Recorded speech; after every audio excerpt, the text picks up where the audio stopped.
ஒரு பெரிய காடு. அந்த காட்டுக்கு மத்தியில் ஒரு ஆசிரமம். அங்கே ஒரு முனிவர் இருந்தார். பல இடங்கள்லேருந்து வர்ற குழந்தைகளுக்கு அவர் பாடம் சொல்லி கொடுத்துக்கிட்டு இருக்கிறார். ஏழை பணக்காரர் அப்படிங்கிற வித்தியாசம்லாம் கிடையாதுங்க. எல்லாரும் அவர்கிட்ட தங்கள் பிள்ளைகளை அனுப்பி வச்சாங்க. மன்னர்களுடைய பிள்ளைங்க கூட அங்கே அவர்கிட்ட தான் படிக்கிறதுக்கு வருவாங்க. ஆனால் அந்த முனிவரை பொறுத்த வரைக்கும் எல்லா பிள்ளைங்களும் ஒன்று தான். இது யார் வீட்டு பிள்ளைன்னெல்லாம் பார்க்க மாட்டார், எல்லாரும் சமம். மாணவர்கள்லாம் அங்கேயே மாத கணக்கில் வருஷ கணக்கில் தங்கியிருந்து பாடம் கற்றுக்கிட்டு போகிறது வழக்கம். அவராக பார்த்து போன்னு சொல்கிற வரைக்கும் அங்கேயே இருக்கணும், படிக்கணும். குருகுல வாசம். ஒரு சமயம் ஒரு ராஜகுமாரனும் அவர்கிட்ட படிச்சுக்கிட்டு இருந்தான். அவனுக்கு ஒரு 15 வயசு இருக்கும். சில வருஷம் கழித்து இந்த முனிவர் தன்கிட்ட இருக்கிற மாணவர்களுக்கெல்லாம் பரீட்சை வச்சார். அவங்களுடைய அறிவு முதிர்ச்சியை கணிக்கிறதுக்காக பல சோதனைகள்லாம் வச்சார். ஒவ்வொருத்தராக பார்த்து இனிமேல் நீங்கள் உங்கள் வீட்டுக்கு போகலாம் அப்படின்னு சொல்லி அனுப்பி வச்சுக்கிட்டு இருக்கிறார். எல்லாரும் போயிட்டாங்க. கடைசியாக மிஞ்சி இருந்தது ஒரே ஒரு மாணவன். அவனை மட்டும் வீட்டுக்கு அனுப்பலை. யார் அந்த பையன் தெரியுமா? அவன்தான் அந்த ராஜகுமாரன். ராஜகுமாரனுடைய தந்தைக்கு, அதுதான் இந்த ராஜாவுக்கு, அங்கே வயசு ஏறிக்கிட்டே போகுது. என்ன இது, படிக்க போன பையன் இன்னும் திரும்பி வரலையே அப்படின்னு நினைச்சார். வந்துட்டா சீக்கிரமா அவனுக்கு பட்டம் கட்டிவிட்டு நாம விலகிக்கலாமே அப்படின்னு நினைச்சாரு. கல்யாணம் வேற பண்ணி பார்க்கணும் பையனுக்கு. ஆனால் பையன் வர்ற வழியை காணும். ராஜா பார்த்தார். சரி, நேர்லேயே போய் என்னன்னு தெரிஞ்சுட்டு வந்துடுவோம் அப்படின்னு காட்டுக்கு புறப்பட்டார். அங்கே போய் முனிவரை பார்த்தார். முனிவர் இவரை அன்பாக வரவேற்று உட்கார வச்சார். அதுக்கப்புறம் ராஜா மெதுவா, எல்லாரையும் வீட்டுக்கு அனுப்பி வச்சுட்டிங்களாமே, ஏன் பிள்ளைய மட்டும் அப்படின்னு சொல்லி மெதுவாக இழுத்தார். முனிவர் இதுக்கு உடனே பதில் சொல்லலை. ராஜாவை கூப்பிட்டுட்டு போய் விருந்தினர் குடிசையில் தங்க வச்சார். அதுக்கப்புறம் சொன்னார், உங்கள் மகன் எல்லா பாடங்கள்லையும் முதல் இடம் வாங்கியிருக்கான். இப்படி முதலாவதாக வர்ற மாணவனுக்கு நாங்கள் இன்னொரு தேர்வு வைக்கிறது வழக்கம். அதுலேயும் அவன் முதலாவதாக வந்துட்டான்னா அவன் ஒரு பெரிய வித்வான் அப்படிங்கிற கௌரவத்தை அடைஞ்சிருவான் அப்படின்னார். அதாவது முனிவர் அப்படி சொல்கிறார். அப்படி சொல்லிவிட்டு போயிட்டார் அவர். ராஜா அங்கேயே தங்கிட்டார். ராத்திரி படுத்து தூங்கினார். காலையில் எழுந்திரிச்சு அந்த குடிசைக்கு வெளியில் வந்தார் பல்லு விளக்கறதுக்காக. அந்த சமயத்தில் தூரத்தில் ஒருத்தன் ஒரு கையில் கோடாலியை வச்சுக்கிட்டு தலையில் ஒரு பெரிய விறகு கட்டை சுமந்துக்கிட்டு வந்துக்கிட்டு இருக்கிறது மாதிரி தெரிஞ்சது. யாராவது விறகு வெட்டியாக இருக்கும் அப்படின்னு நினைச்சார் ராஜா. கிட்ட வந்ததும் உத்து பார்க்குறாரு. பார்த்தா அது தன்னோட புள்ள. திகைச்சு போயிட்டார். என்ன இது, ஒரு ராஜகுமாரனை கூட இது மாதிரி வேலையெல்லாம் செய்ய சொல்கிறாங்களே அப்படின்னு நினைச்சார். ராஜகுமாரன் விறகு கட்டை கொண்டுகிட்டு போய் கொல்லை பக்கம் வச்சான். அந்த சமயம் முனிவர் அங்கே வந்தார். என்ன மகனே, விறகு வெட்டிட்டு வந்துட்டியா? சரி, இப்போ ஒரு துடைப்பத்தை எடுத்துக்கோ, விருந்தினர் குடிசையின் வாசல் பக்கத்தை கூட்டி பெருக்கி சுத்தம் பண்ணு போ அப்படின்னார். அப்படியே செய்கிறேன் குருவே அப்படின்னு சொல்லிவிட்டு போனான். சுத்தம் பண்ண ஆரம்பிச்சிட்டான். ராஜா பார்த்தார் இதை. உடனே ஓடியாந்தார். மகனே, என்ன காரியம் பண்ணுற? துடப்பத்தை கீழே போடுனார். இப்போ அந்த ராஜகுமாரன் சொல்கிறான், தந்தையே, இது என்னுடைய குருதேவரோட உத்தரவு. இங்கே நான் ஒரு மாணவன். இங்கே அரசனும் ஒன்று தான், ஆண்டியும் ஒன்று தான். குருதேவர் சொல்கிறத மறுக்காமல் செய்கிறது தான் எங்கள் கடமை அப்படின்னா. இந்த சமயம் முனிவர் அங்கே வந்தார். இவனை முதுகில் தட்டி கொடுத்தார். அப்புறம் ராஜா கிட்ட சொன்னார், அரசே, உங்கள் புள்ள எங்கள் கடைசி தேர்வுலையும் வெற்றி பெற்றுட்டான். பணிவு தான் மாணவர்களின் மிக உயர்ந்த குணம். குருநாதர் சொல்றது மனசுக்கு பிடிக்கலன்னா கூட மறுக்காம செய்யணும். அப்படி செய்யறதுனால எதை செய்யலாம் எதை செய்யக்கூடாது அப்படிங்கிற விவேகம் அவங்களுக்கு வந்துடும். செய்யக்கூடாததை கூட பெரியவங்க சொல்லிவிட்டா செஞ்சுதான் ஆகணும் அப்படிங்கிற பணிவு அவங்களுக்கு வந்துடும்.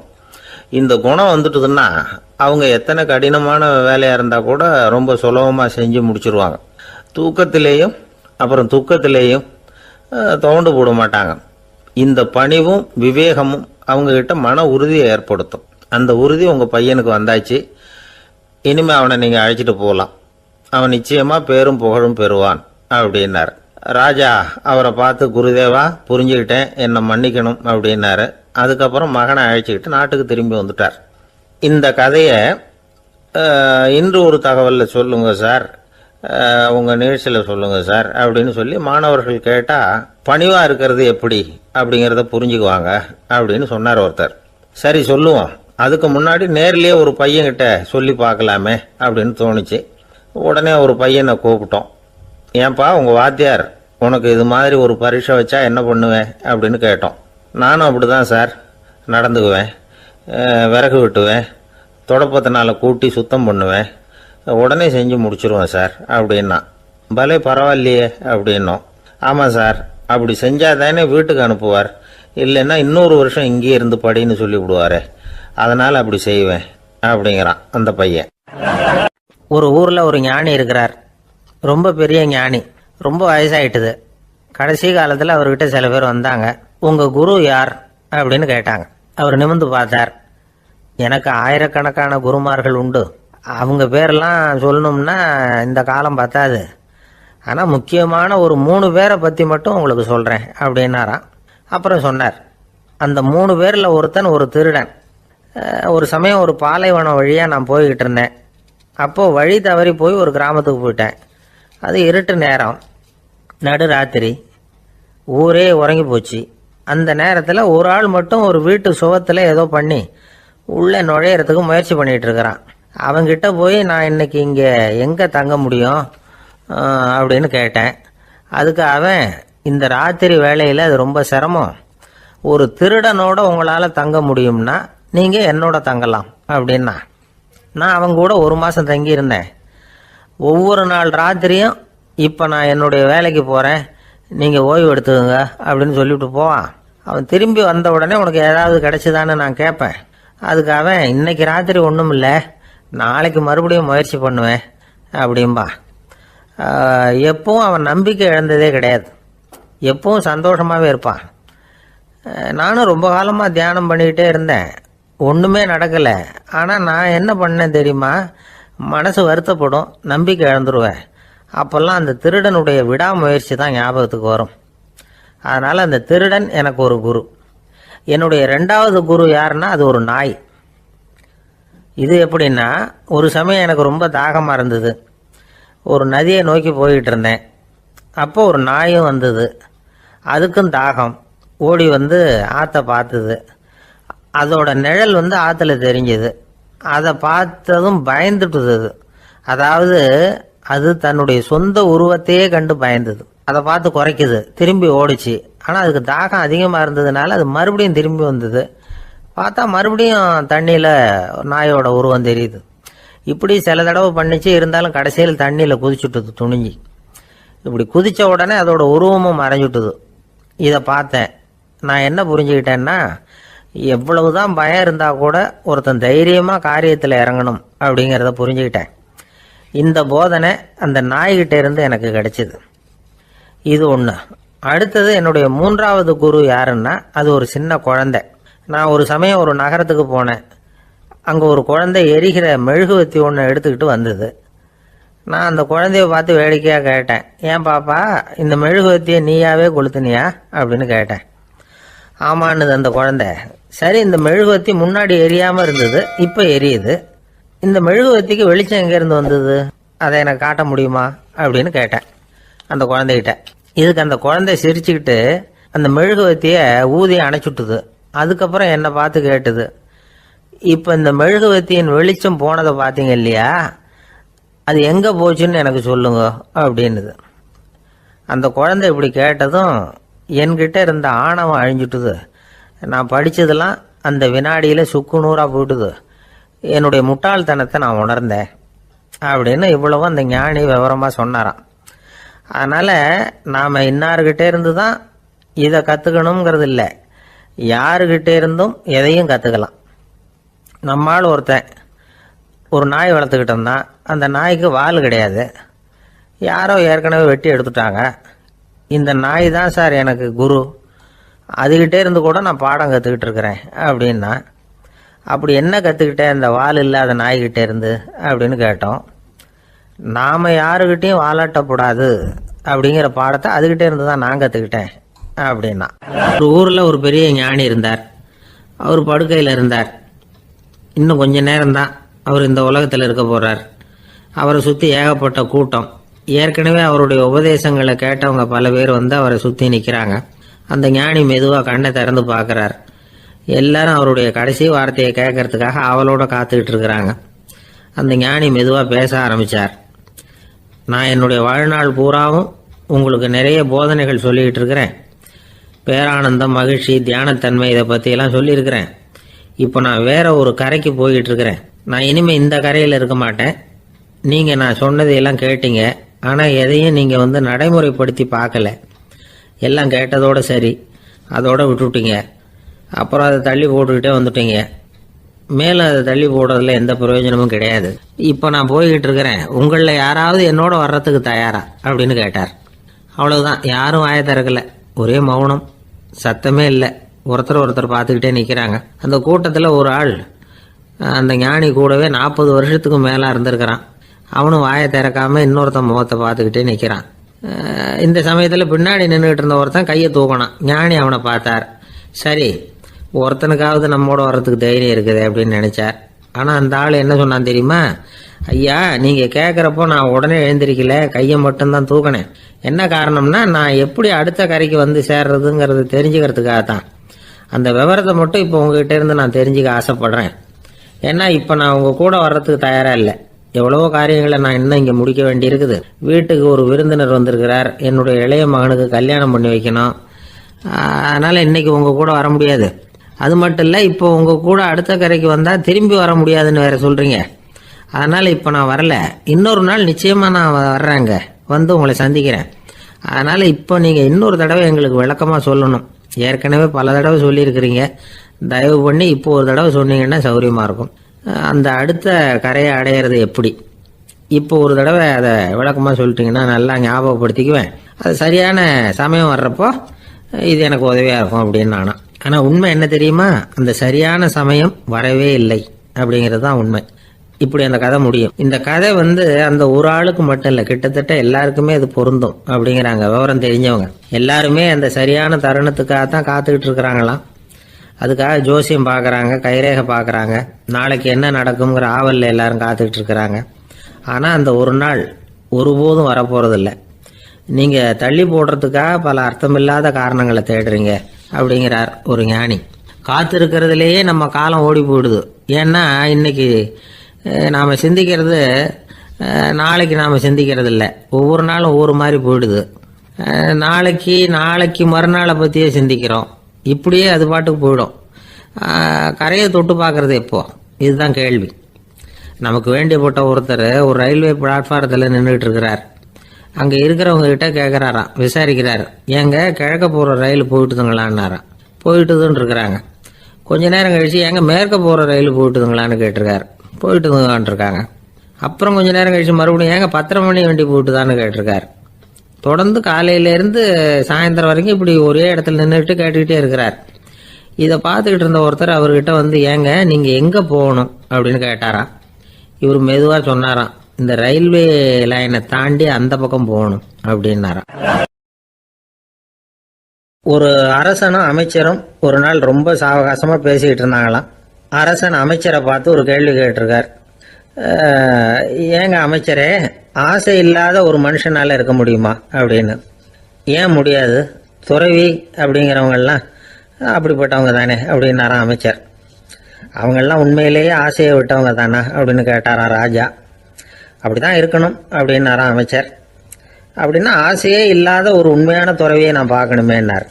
அது என்ன பிரமாதம், அதுக்கு நான் ஏற்பாடு பண்ணுறேன் அப்படின்னு விட்டார் இவர்.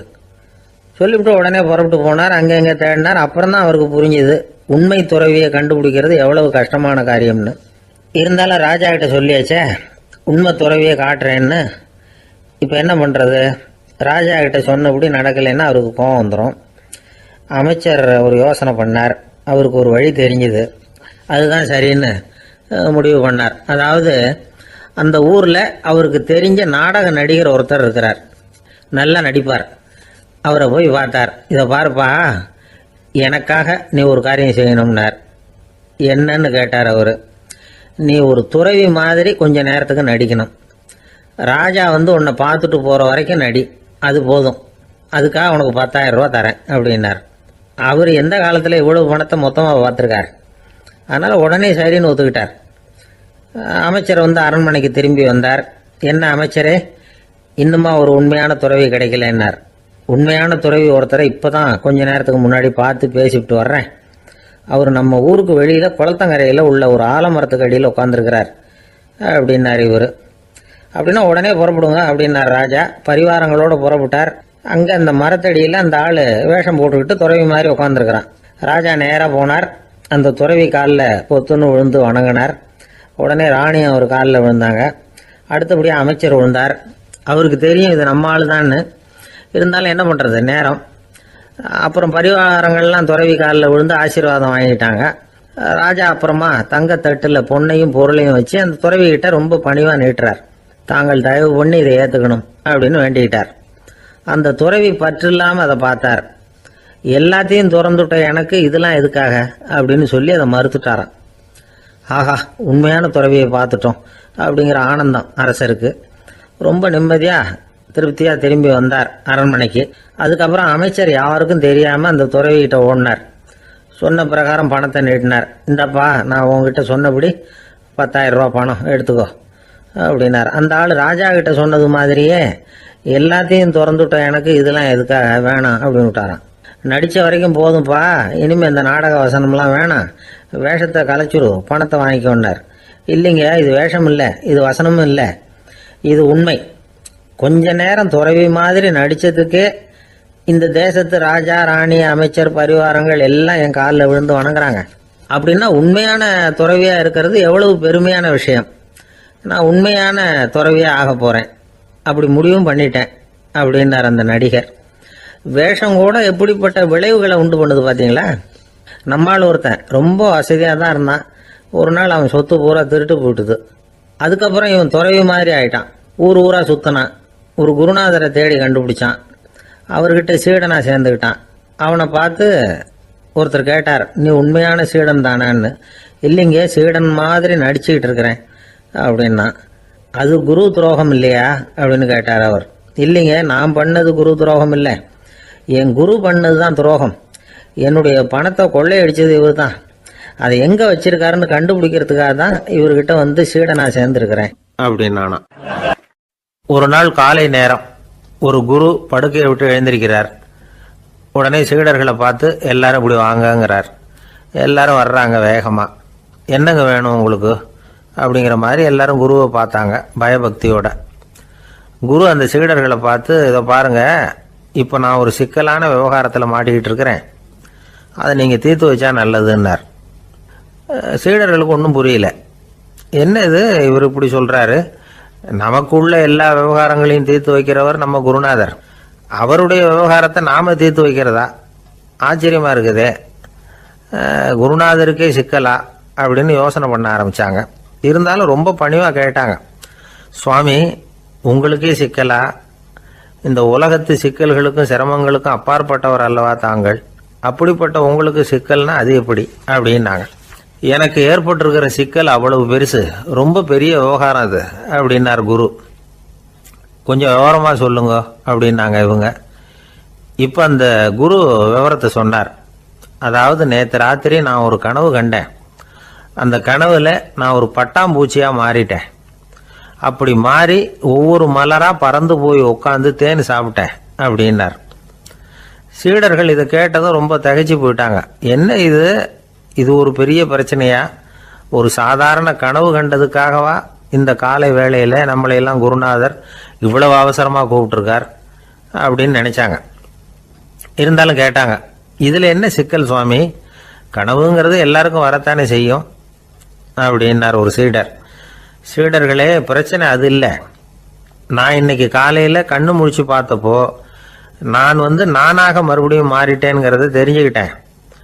இதில் சிக்கல் என்னன்னா, இப்போ அந்த பட்டாம்பூச்சி தான் நானாக ஆயிட்டதாக கனவு கண்டுகிட்டு இருக்கா அப்படிங்கிறது தான். ஒரு மனுஷன் பட்டாம்பூச்சி ஆகிறதாக கனவு காண முடியுங்கிறப்போ அந்த பட்டாம்பூச்சியும் மனுஷனாக ஆகிறதாக கனவு காண முடியும் இல்லையா. இப்போ எனக்கு யதார்த்த நிலை தெரியணும், எது நிஜம்னு தெரியணும். நேற்று ராத்திரி நான் கண்டது கனவா, அல்லது இது பட்டாம்பூச்சி கண்டுகிட்டு இருக்கிற கனவா? இதுதான் குரு கேட்ட கேள்வி. இதை கேட்டதும் சீடர்கள் ரொம்ப குழம்பி போயிட்டாங்க. சுவாமி, இது வரைக்கும் நாங்கள் தூங்குறப்ப பார்க்கறது கனவுன்னும் மூழ்கிட்டு இருக்கிறப்ப பார்க்கறது நனவுன்னு நம்பிக்கிட்டு இருக்கிறோம். இப்போ எங்களை ரொம்ப குழப்பிட்டீங்க. இதுக்கு பதில் சொல்ல எங்களுக்கு சக்தி இல்லை அப்படின்னு சொல்லிவிட்டாங்களாம். அதுக்கப்புறம் அந்த குரு சொன்னாராம், நினைவு தான் முக்கியமான அம்சம். முடிவு கட்டம்னா பகலின் நினைவுகளை விட இரவின் கனவுகளே ரொம்ப உண்மை. ஒருத்தன் தூங்க போனால் தூங்கிக்கிட்டே இருந்தால் அவன் காணும் கனவு பொய்ங்கிறத அவன் உணர மாட்டான். ஒவ்வொரு கனவும் காணும் பொழுது அது ரொம்ப உண்மையாக தான் தெரியுது. ஒரு கனவு கூட உண்மை இல்லைன்னு கனவுல தோன்றுவதே இல்லை அப்படின்னார் குரு. அகில வாழ்வு அத்தனையும் சொற்பனம் கண்டாய் அப்படிங்கிறார் தாயுமானவர். ஆகையினால நம்ம கனவுலேருந்து நாம் என்னைக்கு முழிச்சிக்க போகிறோம் அப்படிங்கிறது தான் ஒரு முக்கியமான கேள்வி. ஒருத்தர் வந்தார், காலில் கட்டோடு வந்தார். என்னங்க காலில் கட்டுன்னு? சார், நேற்று ராத்திரி தூக்கத்தில் எங்கள் வீட்டு கூரையில் ஏணியை சாத்தி வச்சு இறங்கினப்போ வழுக்கி விழுந்து காலை உடச்சிக்கிட்டேன்னார்.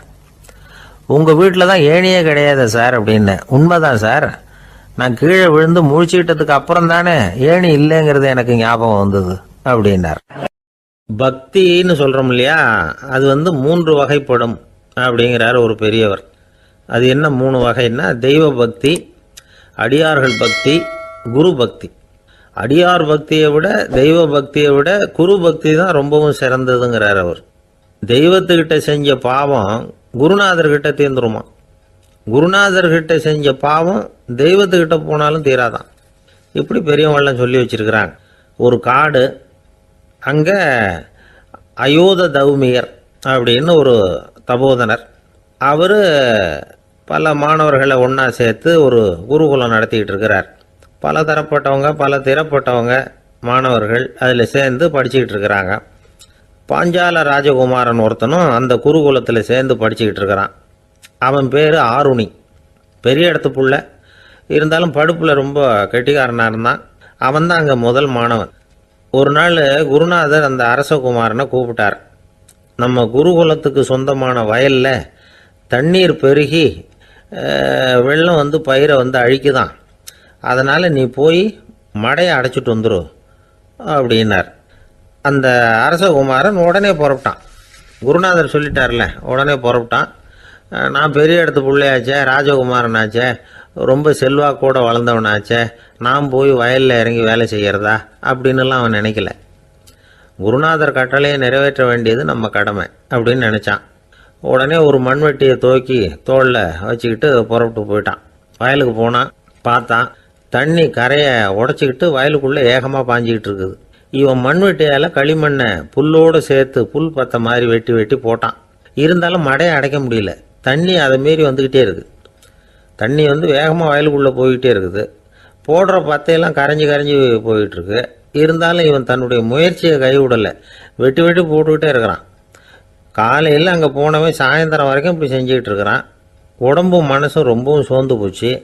இருந்தாலும் குருநாதர் இட்ட கட்டளையை நிறைவேற்றாமல் இருக்கிறோமேங்கிற ஒரு குறை அவனுக்கு இருக்குது. குரு கட்டளையை நிறைவேற்றாத நான் இன்னமும் இருக்கணுமா அப்படின்னு யோசனை பண்ண ஆரம்பிச்சிட்டான். என்ன செய்யலாம்னு பார்த்தான். நம்ம குருநாதர் இட்ட பணிக்காக இந்த உடம்பையே தியாகம் பண்ணலாம் அப்படின்னு முடிவு பண்ணான். தண்ணி பாயுதில்ல, அதுக்கு குறுக்க விழுந்து அப்படியே மடையை அடைச்சிக்கிட்டு அப்படியே படுத்துட்டான். இது மற்றவங்களுக்கு தெரியாது. அன்னைக்கு ராத்திரி ஒரு விளக்கு முன்னாடி உட்காந்து குருநாதர் பிள்ளைங்களுக்கு பாடம் சொல்லி கொடுத்துக்கிட்டு இருக்கிறார். வரிசையில் இருக்கக்கூடிய ராஜகுமாரனை காணலை. நம்ம ஆருணி எங்கே போனா அப்படின்னு சொல்லி மற்ற மாணவர்களை விசாரித்தார். இப்போ அவங்க சொன்னாங்க, சுவாமி, அவன் காலையில் வயலுக்கு மடையை அடைக்கிறதுக்காக போனான், நீங்கள் தான் போக சொன்னீங்க, இன்னும் திரும்பி வரல அப்படின்னு அவர் பையன். குருநாதர் உடனே ஒரு தீவெட்டி எடுத்துக்கிட்டு மாணவர்களை அழைச்சிக்கிட்டு வயலுக்கு போனார். அங்கே போய் பார்த்தா ஆளை காணும்.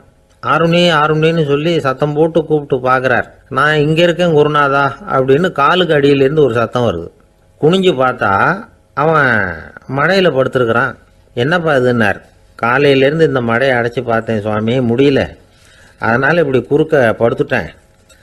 என்னை தாண்டறதுக்கு பயந்து போய் தண்ணியே தேங்கி நின்றுட்டுது அப்படின்னா.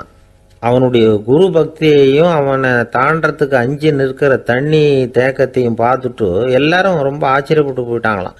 ஆருணி எழுந்திரிச்சு வா அப்படின்னு கூப்பிட்டாரான் குருநாதர். அவன் தண்ணீரை பொழந்துக்கிட்டு எழுந்திரிச்சு வந்தானான். அதனால் அவனுக்கு உத்தாலகன் அப்படின்னு ஒரு பேர்.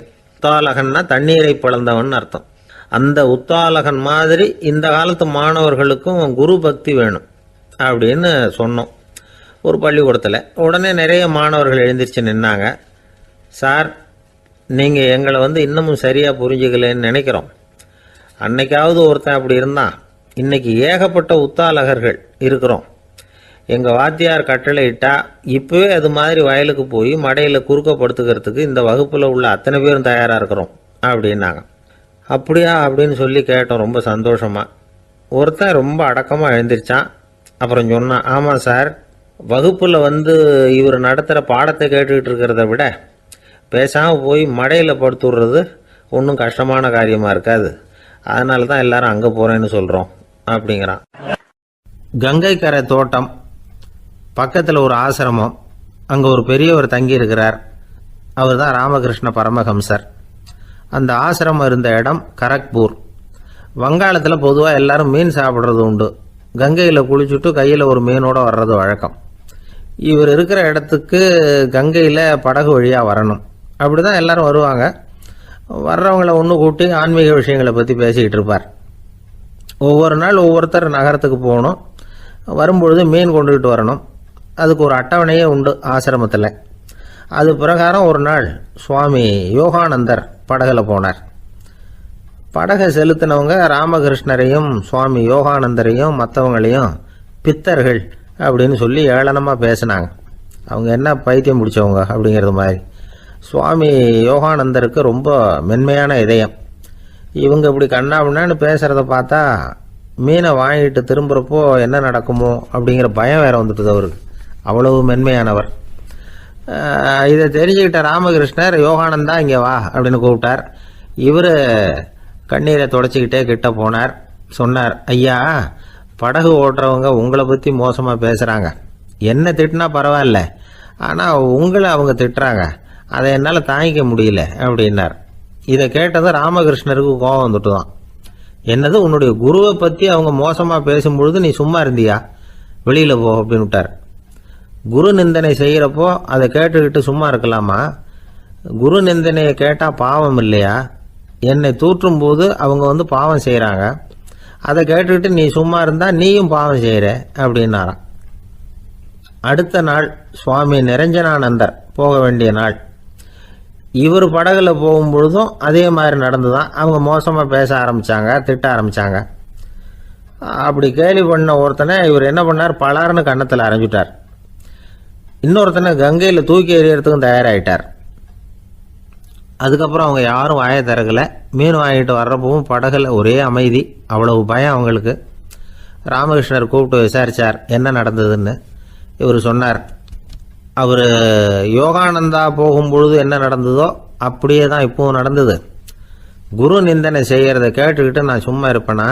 ஒருத்தனை அப்படியே அரைஞ்சுட்டேன், இன்னொருத்தனை ஆற்றுல தூக்கி போட்டுருவேன்னு பயமுறுத்தினேன், அவ்வளவுதான் அப்படின்னாராம். இப்பவும் ராமகிருஷ்ணருக்கு கோபம் வந்துட்டு தான். என்ன இது, அணியறது காஷாயம், இருக்கிறது ஆசிரமம், உனக்கு இவ்வளவு கோபம் வந்ததுன்னா அப்புறம் என்னத்துக்கு ஆசிரமத்தில் இருக்கணும்? பிரம்மச்சாரி எப்பவும் அமைதியாக இருக்கணும் அப்படின்னு அறிவுரை சொன்னாராம் ராமகிருஷ்ணர். அப்போ இவர் கேட்டாராம், ஏங்க அவருக்கு ஒரு விதமான அறிவுரை சொன்னீங்க, எனக்கு வேற விதமாக அறிவுரை சொல்கிறீங்க, இதில் எது உண்மை அப்படின்னு கேட்டிருக்கார். இதுக்கு ராமகிருஷ்ணர் சொன்ன பதில் என்னன்னா, அட அசடே, சக்கரத்தில் காற்று அதிகமாக இருந்தால் குறைக்கணும், குறைச்சலாக இருந்தால் கூட்டணும். அவன் சாது, அவனுக்கு அதிக உணர்ச்சி தேவை, உனக்கு படபடப்பு அதிகம், உனக்கு பொறுமை தேவை அப்படின்னாராம். இதில் உள்ள கருத்து என்னன்னா, கல்விங்கிறது எப்படின்னா அதை சூழ்நிலைக்கு தகுந்த மாதிரி கற்பிக்கணும். எல்லாருக்கும் ஒரே மாதிரி கற்பிக்கக்கூடாது. கேட்குற ஒரு தகுதி, புரிஞ்சுக்கிற திறமை, இதை பொறுத்து கல்வி அமையணும்.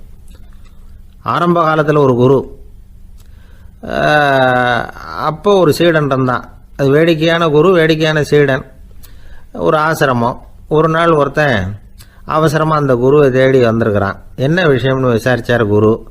உங்கள் சீடர் என்னை அடிச்சுட்டார் அப்படின்னு புகார் பண்ணானா அந்த ஆள். குரு சீடனை கூப்பிட்டார். அடிச்சியா இந்த ஆளை அப்படின்னு கேட்டாராம். ஆமான் இருக்கான் சீடன். ஏன் அடிச்சே அப்படின்னு கேட்டாராம். இந்த ஆள் உங்களை பற்றி மட்டமாக பேசிவிட்டான், என்னால் அதை தாங்கிக்க முடியல, அதனால தான் அடிச்சுட்டேன் இருக்கான். அப்படி என்ன பேசினா அப்படின்னு கேட்டாராம். உன்னுடைய குருநாதர் இப்பெல்லாம் அர்த்தமில்லாமல் பேச ஆரம்பிச்சிட்டார் அப்படின்னு சொல்லிவிட்டான், அதனால தான் அடிச்சுட்டேன் அப்படின்னு நானாம். அதுக்காக அடிச்சே அப்படின்னாராம். நான் அதுக்காக அடிக்கல குருவே, இப்பெல்லாம் நீங்கள் அர்த்தமில்லாமல் பேசுறதாக அவன் சொல்கிறான் அப்படின்னா இதுவரைக்கும் நீங்கள் அர்த்தத்தோடு பேசினதாகத்தானே